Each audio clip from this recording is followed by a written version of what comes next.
Hi, this is Linda and Elliot from Westeros.org, and today we're going to be discussing Brandon Stark and Ashara Dayne. Is there a connection there? Well, no one ever believed it.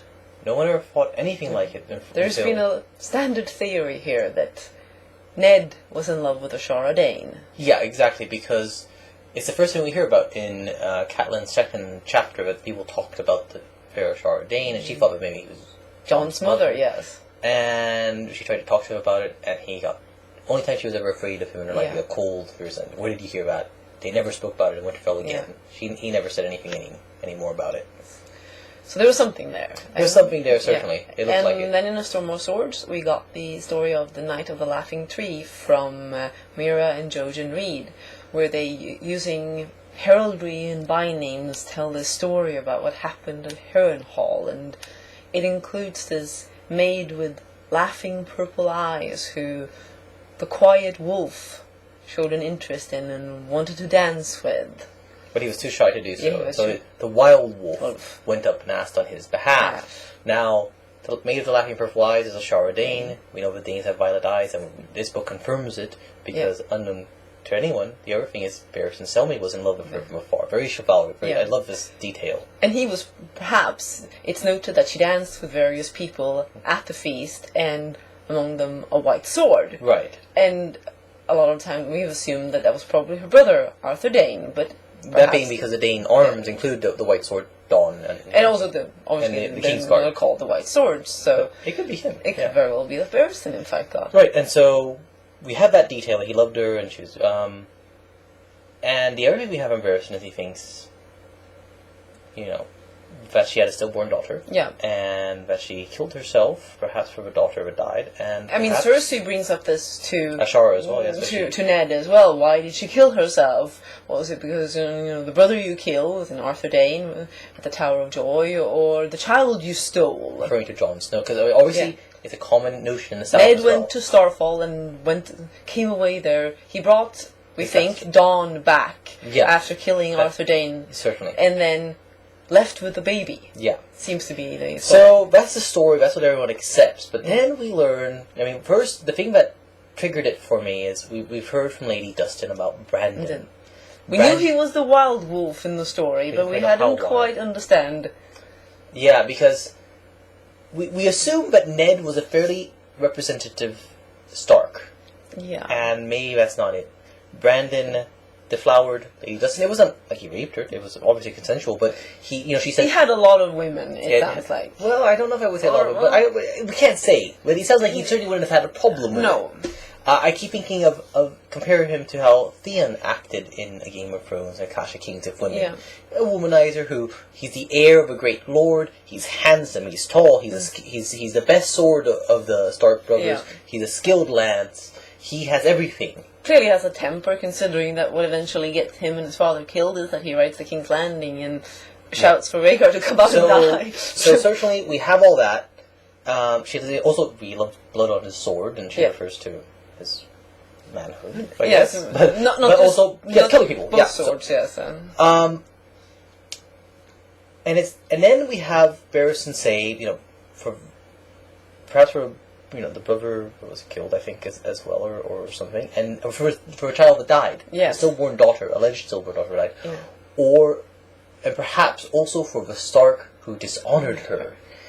And one day I was rereading, as I think my third reread, and the coin dropped as it's Stark. He speaks well of Ned Stark, really. He defends Ned, says, "Oh, Ned Stark never did this to you, Dany." Dany doesn't want to hear it.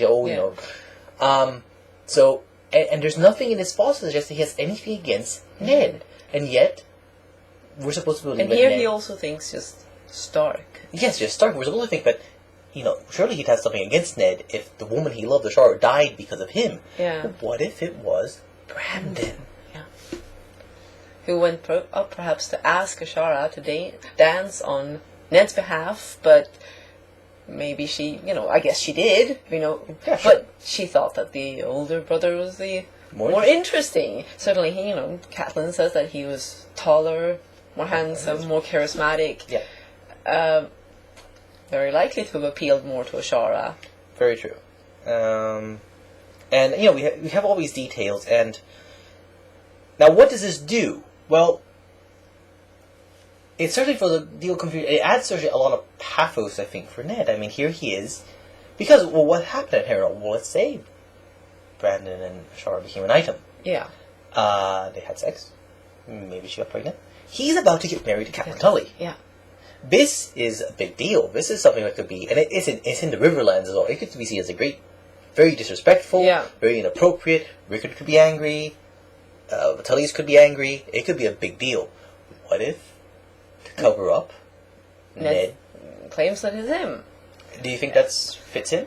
I certainly think that he would take responsibility for something like that. I mean, we have him also saying, of course, that he's lived his lies for so many years, and yes, we know, or we think that one of the lies is Jon's parentage, but it's his lies. It could be more to it. Yeah. That, he decides that I'm going to take the blame for this because Brandon has to marry Catelyn, and then, of course, he ends up in a situation where if he was going to offer to marry Ashara, he can't because Brandon is killed and he has to marry Catelyn. Yeah, it makes everything quite complex, and you can see, I thought back to that second Catelyn chapter again, and I remember the conversation in which they talk about what he's supposed to do, become king, and Brandon comes up, and he has a note of bitterness in his voice. Oh yes, this was all supposed to be for Brandon. He was the one who was going to rule Winterfell. He's the one who should have been the hand of a king. Everything was for Brandon, and that one triggered. I mean, some of it is the bitterness of sort of, I wasn't meant to do this, I wasn't raised to do this, and it all ended up on me. But perhaps it is also the fact that Brandon got certain things that Ned really wanted, like Ashara. Who knows if it's true or not, but it could be. It feels to me like it's very possible. So it adds that depth and pathos. Yeah. It complicates the picture of the Starks. I mean, we've already got plenty of complication. Lady Dustin says some other things about them, and of course we have the added note now that Ashara had a child, a stillborn daughter, which I don't know what to make of that one. No. People are arguing like, could this disprove that she was Jon's mother? Like she had a stillborn daughter, not a living. But so much is happening at that time. Yeah. Who's to say? But there's a lot of children with unknown parentage, so to speak. But of course, one thing to point out is, in A Storm of Swords, Edric Dayne shares a story and says,